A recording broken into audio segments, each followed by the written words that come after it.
Hi, I'm back with another sit and talk video because it just helped people. मतलब मुझे लोगों ने बोला कि that video helped us in many ways और ये सब, पर उस पे बहुत सारे लड़कों के क्वेश्चंस थे कि हमारी लड़कियां हमसे जल्दी मूव ऑन कर जाती है, हम अभी भी स्टक हैं, पर लड़कियों को तो लगता है कि सिर्फ उनको प्रॉब्लम्स है, लड़कों को प्रॉब्लम्स नहीं है, पर लड़कों को ज्यादा प्रॉब्लम्स है, लड़के ब्रेकअप से कैसे डील करें। सो आई थॉट आज लड़कों की साइड लेते हैं। Let's make a video about why girls move on faster than boys. Let's get started. कि देखो, जब हमारा ब्रेकअप होता है ना, तो हाँ हम लूज करते हैं एक लवर, एक गर्लफ्रेंड, एक बॉयफ्रेंड, लेकिन उससे भी ज्यादा इंपॉर्टेंटली हम लूज करते हैं एक बेस्ट फ्रेंड, एक ऐसा इंसान जो तुम्हें परमानेंटली सुनता था और सही गाइडेंस देता था, अ लिसनर।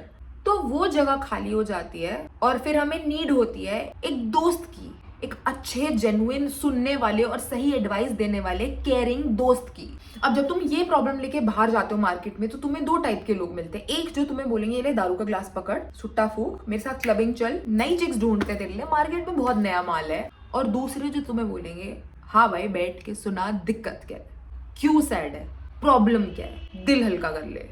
अब तुम मुझे बताओ कि तुम कौन से चूज करोगे। देखो, मेरी मम्मी तो मुझे लेट पार्टी जाने नहीं देती, तो मैंने तो फॉर्चुनेटली अनफॉर्चुनेटली उन्हीं को चूज किया जो मुझे बैठ के सुनते, and that was also the right choice. क्योंकि देखो जो तुम्हारे दारू सुट्टे फूकने वाले दोस्त है ना, वो प्रॉब्लमेटिक इसलिए होते हैं क्योंकि हाँ वो तुम्हें तुम्हारा गम भुलवा देंगे, लेकिन छुपा के, दबा के, सप्रेशन। वो ब्रेकअप के बाद की सैडनेस की फीलिंग अभी भी तुम्हारे अंदर होती है और वो अंदर ही रह जाती है, क्योंकि तुम बाहर से इतने प्रिटेंशियस हो रहे होते हो कि हम अपनी लाइफ में खुश हैं, हम पार्टी कर रहे हैं, हम बाहर जा रहे हैं, हम नए लोगों से मिल रहे हैं, कि वो फीलिंग्स अंदर होती है, बट बस वो तुम्हें फील नहीं होती। और जब तक वो फीलिंग्स तुम्हें फील होती है, तब तक इन मोस्ट केस सिनेरियोज इंसान डूब चुका होता है, या नशे में या जिंदगी में। एंड बात करके उन सैडनेस की बातों को बाहर निकालना इज द ओनली वे कि हम अंदर से जेन्युइनली हल्के और खुश हो सकते हैं। क्योंकि एक लौंडा है भाई, वो एक दूसरे लौंडे की बात नहीं सुनेगा बैठ के, बोलेगा अपने इमोशनल ड्रामे मेरे सामने मत कर, मैं अपनी बंदी की सुन के वैसे ही बहुत परेशान हूँ, तेरे भी सुनूं।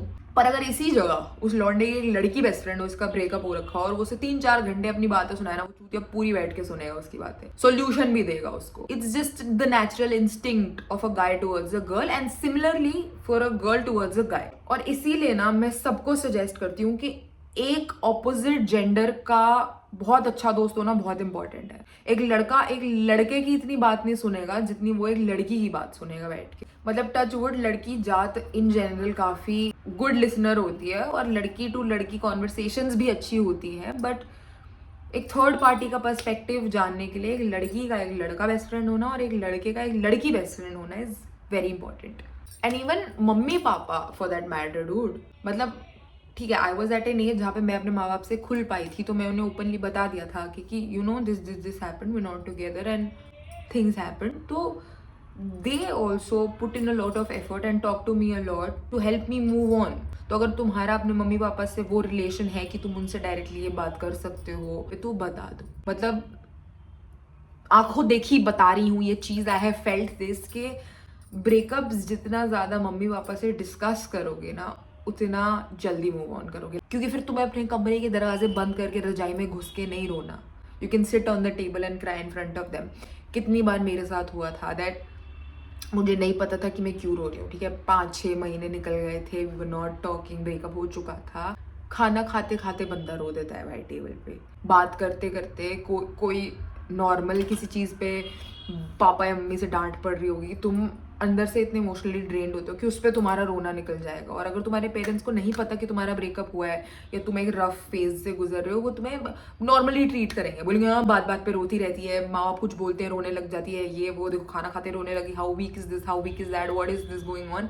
बट इंस्टेड अगर उन्हें पता होगा कि तुम्हारी लाइफ में क्या चल रहा है और there is a certain sad phase that you are going through, they will be very empathetic towards you. आधी प्रॉब्लम ही वहीं सॉल्व हो जाएगी यार, जब तुम्हारे माँ बाप जिनके साथ तुम्हें अपने दिन का सबसे ज्यादा टाइम निकालना है, जिनके घर में तुम रहते हो 24/7, वो तुम्हारे लिए कंसिडरेट हो जाएंगे, वो तुम्हारे लिए सपोर्टिव हो जाएंगे, वो तुम्हें एम्पथी सिंपथी प्यार ज्यादा देने लग जाएंगे। भाव जब घर से ज्यादा मिलेगा, that will massively help you moving on more than your friends. तो इसलिए आई सजेस्ट कि हो सकता है तुम अपने रिलेशनशिप का स्टार्ट होना अपने घर पे ना बताओ, बट एटलीस्ट जब तुम्हारा ब्रेकअप होना, drop a hint at your home कि something is going on that is mentally disturbing me, ठीक है, and don't hurt me, just treat me with a lot of care and love. I'm really fragile at this moment. चाहे खुल के मत बताओ, पर ये माँ बाप को हिंट से समझ आ जाता है. माँ बाप तुम्हारे एक्सेस की तरह डम नहीं है कि उन्हें हिंट्स ना समझ आए. They just understand if you tell them something. और हो सकता है तुम्हारे माँ बाप तुम्हें एक लड़के या एक लड़की के साथ रिलेशनशिप में आने पे डांटे, पर जब तुम उन्हें बताओगे कि तुम्हारा ब्रेकअप हो गया या you left somebody for your own good, they won't scold you. They will be happy कि थैंक गॉड हमारे बच्चे इस घटिया चीज से दूर हो गए खुद, instead of us intervening in between. तो it will only help you more is what I believe and is what I have experienced. Each to their own, but still just try talking to your parents or a parently figure or some. बहुत बार teachers help कर देती है यार. Imagine you're in a school, you can't tell your parents about you breaking up, but there's this one teacher or this one psychology department की teacher who's also a mother teacher, जो हमारे school का concept था, you can go talk to her ना. कि एक लड़का है जिसको मैं क्लास में रोज देखती हूँ पर जो मेरे साथ नहीं है, जिसको ना चाहते हुए भी I have to see with other people, that I have to purposely ignore, जो मेरे आगे वाले टेबल पे बैठता है but we have some history that we can't discuss. या एक लड़का है जो मेरे साथ है बट वो नहीं चाहता कि मैं उसके दोस्तों के सामने बताऊं कि वो मेरे साथ है, and things are hurting me. How should I deal with this? मतलब एक गाइडिंग फिगर, एक अडल्ट फिगर जो इस सब से गो थ्रू कर चुका हो, उससे अपना एक्सपीरियंस बताना और उनसे उनका एक्सपीरियंस लेना इज़ वेरी इंपॉर्टेंट. स्पेशली अगर आप एक छोटे एज में एक ब्रेकअप के थ्रू गुजर रहे हो. इट जेन्युइनली रियली हेल्प्स, क्योंकि फर्स्टली हम एक एक्सपीरियंस्ड इंसान से कुछ एक्सपीरियंस थॉट्स मिलते हैं जो हम अपनी लाइफ में अप्लाई कर सकते हैं.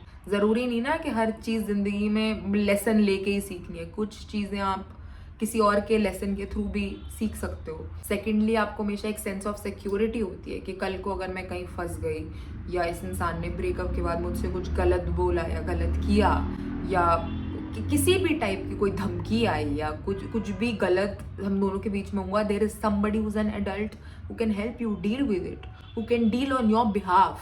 सेंस ऑफ सिक्योरिटी होना after a breakup is the end of half the anxiety. तो that is very important. And thirdly, it's just somebody that you could talk your heart to. अगर आप किसी को ट्रस्ट करते हो, सपोज आपका breakup हुआ, जिस इंसान को आप पूरे दिल से ट्रस्ट करते थे वो तो चला गया ना, उसके अलावा आप उसे रिप्लेस करो एक ऐसे इंसान से जिससे शायद आप प्यार नहीं करते पर ट्रस्ट का फैक्टर है. तो हो सकता है आप जिंदगी में लोनली हो गए but you still have somebody you can trust to. उस रिलेशनशिप का एक फैक्टर का वॉइड तो भर गया ना ट्रस्ट से. तो it is very important to have somebody that you can trust to, talk to and seek guidance with. कभी कभी मुझे लगता है कि मैं कितनी इंटेलिजेंट बातें बोल देती हूँ, and I wish when I was moving on और when I was going through a breakup I had somebody जो मुझे ऐसे बैठ के ये सब समझाता, so it would have been more easier for me. But nevertheless मेरी किस्मत में जो था मैंने भुगता है. अब आपकी किस्मत में हो सकता है भुगतना नहीं है, इसलिए आपकी ज़िंदगी में यशवीर आदमी आई हैं और आपको ये सब बता रही हैं. But things will not just work with you listening to me, they will work when you start actually applying what I see to your life. तो जो मैं कह रही हूँ उसको बस सुनना मत, क्योंकि अगर तुम इसे बैठ के सिर्फ सुन रहे हो तो ये वेस्ट ऑफ टाइम है. इसको अगर तुम अपनी लाइफ में जेन्युइनली अप्लाई करोगे तो ज़रूर तुम्हारी दुआओं से मैं जन्नत जाऊँगी मरने के बाद. तो do that. Apart from this मैं ये नहीं बोलूँगी कि सिर्फ वो दोस्त ही रखो जो तुम्हें बैठ के सुनते हैं और तुम्हारी बातें समझेंगे. You can have a little bit of bad company, but please उनके साथ दारू सुट्टे इस होप में ना पिएं कि ये दारू पीने से, सुट्टे पीने से या पार्टी करने से आप मूव ऑन कर जाएंगे. एन्जॉय करने के लिए पिएं, खुश रहने के लिए पिएं, अपने दिल की तसल्ली के लिए पिएं, किसी को भुलाने के लिए ना पिएं. क्योंकि वो दर्द और वो गम और वो दुख जितना आपके अंदर सप्रेस होता जाएगा वो उतना ही एक दिन फट के बाहर निकलेगा, और जिस दिन वो निकलेगा आप बर्बाद हो जाएंगे, आप किसी को बर्बाद कर देंगे. तो वो करने से अपने आप को समेट के और संभाल के रखें. अच्छे दोस्तों में रहें, बुरे दोस्त भी हों तो चलेगा, बस उन्हें बोलिए कि आपको सुने, इससे ज़्यादा कि आपको सुनाएं कि आपको लाइफ में क्या करना चाहिए, क्योंकि ये आपकी लाइफ है. अंदर से आपको पता है आपके लिए क्या सही है और क्या गलत है. अगर आपको कोई गलत रास्ते पे डाल के बोल रहा है कि चीज़ें सही हो जाएंगी तो उसको मना कर दीजिए. लर्न टू से नो. आप थोड़े कम कूल बन जाएंगे अपने ग्रुप में, बट आप अपने लिए बहुत अच्छा करेंगे ज़िंदगी में आगे इंशाल्लाह, माशाल्लाह, सुभान अल्लाह. और बस या मतलब यही रीज़न है कि लड़कियां ज़्यादा जल्दी मूव ऑन कर जाती हैं, क्योंकि उनके पास वो लड़की दोस्त होती हैं जो उन्हें सुनती है बैठ के, या वो लड़के दोस्त भी होते हैं यार जिनका उन पे थोड़ा बहुत क्रश होता है और वो सुनते हैं उनको बैठ के। और लड़कियों के घर पे इतना बाहर निकलना लेट अलाउड नहीं होता है, इसलिए वो दारू सुट्टे गलत आदतों में पड़ती ही नहीं ना। उनकी जिंदगी सिंपल होती है, कोई उन्हें सुनता है, वो सुनाती है, धीरे धीरे हल्की होती है और मूव ऑन कर जाती है। लड़कों के पास आज़ादी होती है भाई रात को निकलने की, दारू सुट्टे खुलने में फूकने की, तो वो गलत कंपनी जनरली चूज कर लेते हैं, जिसके कारणवश उनके इमोशन सप्रेस हो जाते हैं। और जब तक वो बाहर निकलते हैं तब तक वो नोटिस करते हैं कि जो लड़की हमारे साथ थी, जिससे हमें जाके बताना है कि आज भी वही है हमारे लिए जो है, वो मूव ऑन कर चुकी होती है। तो it is very important to first of all realise कि आपको लाइफ में चाहिए क्या। Do you actually want to move on or do you want to go back, or do you still believe in that relationship, or you're looking for something new, you're looking for your career, more opportunities. Secondly, choosing the right company. And thirdly, learning to say no. जिस दिन आप ये 3 चीज़ें सीख लेंगे, ना लड़का ना लड़की, मैं जेंडर का भेदभाव नहीं करती, जो ये 3 चीज़ें ज़िंदगी में सीख गया वो पहला मूव ऑन कर जाएगा। ऑल्सो कई बार मुझे लगता है कि लड़कियां इसलिए मूव ऑन कर जाती हैं क्योंकि उन्होंने ज़्यादा दिया होता है रिलेशनशिप में। लड़कियां emotionally are more vulnerable in a relationship, तो वो एक रिलेशनशिप में अपना इतना कुछ डाल देती हैं कि ब्रेकअप के बाद they have nothing to lose. So they like हमने सब दिया था, हमें कोई रिग्रेट नहीं है because we tried our best. लड़के बहुत बार एफर्ट्स कम डालते हैं या इतने इमोशनली ओपन नहीं या इतने इमोशनली एक्सप्रेसिव नहीं होते रिलेशनशिप में, इसलिए जब रिलेशनशिप टूटता है तो उन्हें रियलाइज होता है कि यार ये मैं उसे बोल सकता था, मैं उसके लिए ये ऐसे कर सकता था, हो सकता है इस दिन अगर मैंने उसे यहाँ पे बेटर ट्रीट किया होता तो चीज़ें डिफरेंट होती। लड़कों में ब्रेकअप के बाद बहुत ज़्यादा रिग्रेट आ जाता है, लड़कियों में वो रिग्रेट नहीं होता है। इसलिए ब्रेकअप करने के बाद बहुत बार लड़कियाँ ज़्यादा जल्दी मूव ऑन कर जाती है बिकॉज दे आर लाइक देखो हम सब दे चुके थे, अगर उसके बाद भी नहीं चला तो नहीं लिखा, फिर दे जस्ट एक्सेप्टेड। लड़कों में वो चीज़ एक्सेप्टेंस की नहीं आती क्योंकि ब्रेकअप होने के बाद लड़कों को अपनी गलती दिखती है। लड़कियां जनरली रिलेशनशिप में गलतियां मान जाती हैं। तो that is it I think for today's video, that is enough ज्ञान। आई थिंक इससे ज़्यादा इस टॉपिक पे और कुछ बचता नहीं है मेरी साइड से बिकॉज ये मेरा पर्सपेक्टिव था। अगर आपको लगता है कि इसमें आप कोई पॉइंटर्स ऐड कर सकते हो या ये चीज़ें आपने करी जिससे आप जल्दी मूव ऑन कर गए, तो आप नीचे जाके 110% कमेंट सेक्शन में मुझे बता सकते हैं। हो सकता है मैं कल को उस पर और सोच के पढ़ के, किताब मैं बहुत किताबें पढ़ती हूँ साइकोलॉजी एंड ऑल की, तो हो सकता है मैं उस पर पढ़ के पॉडकास्ट देख के उसके लिए भी एक अलग वीडियो बना दूँ। बट आज के लिए इतना ही। Thank you for being here and happy healing. I hope you move on. I hope you find what you're looking for. I hope you find what's meant for you and things get better for you.